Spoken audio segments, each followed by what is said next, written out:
welcome everybody to Trunk Nation, a Thursday edition live from Cancun. Final broadcast day here from hot and humid and sunny Mexico and the beautiful Planet Hollywood Resort here in Cancun. And of course, I have been here all week and we'll be here through the weekend.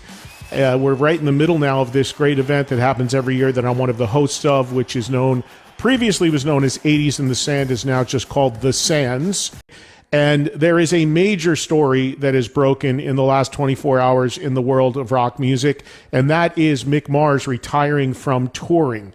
And we will break down this Mick Mars Motley Crue information. It is really interesting, and I think there's some interesting things to talk about with it, beyond who's going to be the next guitar player, which, let's be honest, I mean, I can't deny it. Everybody knows he's one of my great friends.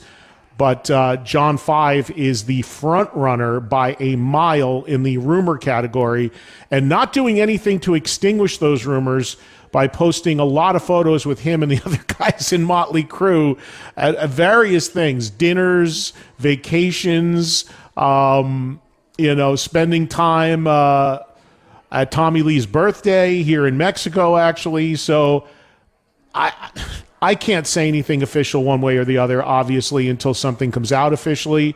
But who knows? We'll see. But, a lot of speculation, a lot of rumors. And now we have officially the end of Motley Crue's, Mick Mars' touring tenure with Motley Crue. He's saying he's remaining a member of the band, but let's be honest, it's pretty unlikely that Motley Crue makes new music, at least with Mick, if somebody else is coming in to play guitar. And I think what that really means, my reading between the lines on that, is I think a lot of that is from a business standpoint. I'm sure Mick has not sold out his piece of the band. And that happens a lot. When people leave bands, they can either take a buyout, meaning they get paid a big chunk of money to have nothing to do with nothing, or they retain their percentage of their interest in the band and can make money even on touring when they're not in it. There's a lot of scenarios like that. Like Tommy Skeoch from Tesla still has a piece of Tesla, even though he hasn't been in the band like 15, 20 years. And then there's other guys that just sign off and sell out and just give me a check and I'm walking away from everything. I mean, hypothetically, I guess if Motley did press stuff or potentially a new record or something, maybe Mick would appear as part of it. But let's be honest, if they introduce a new guitar player, which they're clearly going to do, because they're clearly going to continue and they already have a huge tour set up, they're no doubt going to move forward with that guitar player. So I think framing it as retiring from touring is a nice way to say it, and they're citing, of course, his health issues, and these guys want to go to Europe, and they're going full bore here. Very difficult for a guy with Mick's condition, obviously, as you would imagine. I also, and I said this on social media, and I don't say this just off the top of my head. I talk to people, I know things. I think Mick was extremely conflicted about Motley Crue breaking their pact to not come back from their retirement.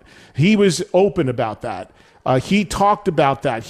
When it first was announced, even on social media, he was almost apologetic about that and felt bad because he felt it kind of misled the fans a little bit. There were a lot of people that, honestly, when the Motley reunion was announced, sure, there's a lot of people that have totally forgotten about the contract and all of that. But there were, and we heard from a lot of them on this show, that were not happy because they backed up the truck financially to go to those last few shows because the contract, we're never touring again, we're never coming back, to see that last show. And, there were some people that felt burned by it. Let's just be honest, including, Mick, who almost apologized for it. So I think he felt, okay, maybe we'll do this stadium tour thing and then we're done again. And then when the band was like, no, we're doing Europe, we're doing this, we're back full time, there's no way he could have endured doing that. So it's not surprising at all to me that this has happened. There are rumors everywhere about what's happening next. Again, I'm not going to dodge it. The biggest rumor out there for the last couple weeks is John coming into that gig. And we know he's got a huge friendship with Nikki. They've worked together. We know that last Rob Zombie show, John did not perform with them. So again, I can't say anything confirmed one way or the other for obvious reasons, but we'll see in time when this gets announced, maybe sooner than later now, with Mick officially announcing he is done with touring with Motley Crue. And it's crazy when you think about it too. Mick Mars has never not been in Motley Crue. They existed without Tommy, couple different drummers. They toured and made a record without Vince. We all know that. The constants from day one in Motley Crue have been Mick and Nicky. And now we are going to get a version of the band without Mick Mars. And we'll see, what that is going forward. But Mick is a great guy. I know him. And I hope he's okay health-wise, and I wish him nothing but the best going forward. I think he's a very underrated guitar player. His sound, as a single guitar band, his sound was massive. And, whenever you lose original founding members, you can get the most accomplished guy in the world out there, but it's very hard for it to ever be exactly the same. And it can't be the same.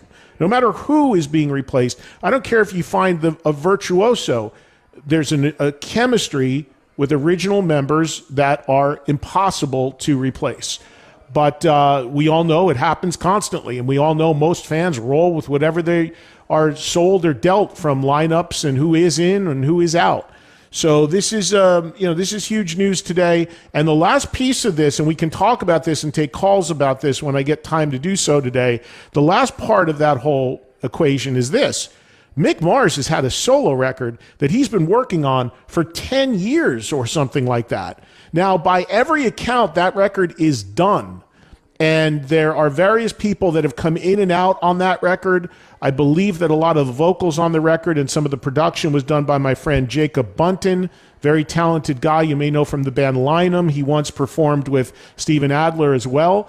But we will now see if Mick being out of Motley Crue, for all intents and purposes, opens the door to him finally getting this record out. And then does he tour for the record?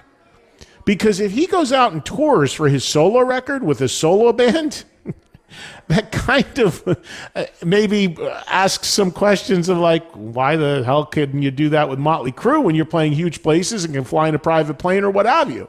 So that's a whole nother wrinkle that we'll see down the line how that plays out. If Mick just puts the record out and doesn't do shows, or maybe does one or two shows, okay. But if he went out and toured, it answers a whole nother, it brings up a whole nother line of questioning, obviously. So we'll see. Big news today that broke last night, a statement from Mick Mars or his reps or whoever put the statement out. But I'll read it to you in case you haven't seen it real quickly. And it reads, quote, Mick Mars, co-founder and lead guitarist of the heavy metal band Motley Crue for the past 41 years, has announced today that due to his ongoing painful struggle with ankylosing, AS, it's hard to pronounce the issue he has, the disease he has. But anyway, it says he will no longer be able to tour with the band. Mick will continue as a member of the band, but can no longer handle the rigors of the road. AS is an extremely painful and crippling degenerative disease which affects the spine. I find it interesting that in this statement they call Motley Crue a heavy metal band. At times they certainly are, but in a lot of times, but I always viewed them more as a hard rock or a rock band. But anyway, that's neither here nor there.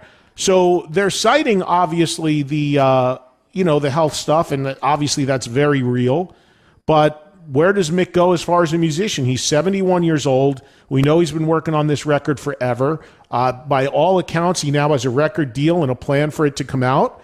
We shall see. What does this do to Motley Crue? I mean, let's be honest, as I am on this show all the time. There will be people that will be upset about this, and Motley won't be the same, yada, yada. But they'll go. They will still go. I mean, we see that all the time. When Guns N' Roses came back without Steven Adler, without Izzy, fuck that, I'm not going, can't be the same, it won't be the same, I'm not going. They sold out stadiums. And they're still selling out stadiums. So you're always going to have the super fans chirping. And by the way, I get it. I mean, I am of that school that I want as many original members as possible. But you're always going to have the most hardcore fans most upset when changes happen. But since they are the most hardcore, they will still follow through on buying the tickets. And then you've got the casual fan who doesn't really care who are in these bands, unfortunately. And they'll still go. And especially if Motley replaces him with a named guy and an accomplished guy or woman, who knows? There was a woman in Motley Crue at one point. Don't forget, Samantha Maloney. People are just gonna go. It's all about the name. Talked about the other day, George Lynch just changed back to calling him Span Lynch Mob. Why? Because he has money, he has time invested in that name. Promoters want to put a name that people can recognize on the marquee. And then it's up to you to look closely and see who's actually in the band and if you care about that version of the band.